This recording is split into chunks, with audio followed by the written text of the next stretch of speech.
चतुर्सीमा सांगा पूर्वेला काय आहे? बापाची त्यांचं नाव व्यंकटेश आहे ना? व्यंकटेश. बाबाचं नाव व्यंकय्या. सरनेम?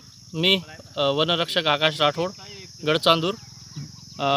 काल सकाळला जी घटना घडली, नांदा येथील शेतकरी श्री व्यंकटेश कोमण्णा यांना रानडुकरांनी हल्ला करून गंभीररित्या जखमी केलेला आहे. त्यांच्या बोलवण्यावरून आम्ही हॉस्पिटलला जाऊन त्याच्या तब्येतीची माहिती घेतलेली आहे आणि त्यांच्या सांगण्यानुसार स्पॉट पंचनामा पण केलेला आहे आणि वन विभागाकडून त्यांना जी मदत मिळेल त्याकरिता आम्ही पाठपुरावा करत आहे आणि तसा अहवाल आम्ही आमच्या वरिष्ठाकडे पाठवत आहे. आणि सगळ्या शेतकऱ्यांना आवाहन आहे, विनंती आहे की वन्य प्राण्यापासून थोडं सांभाळून राहावे, शेतीचे कामं करताना थोडं सतर्क राहावे, काळजी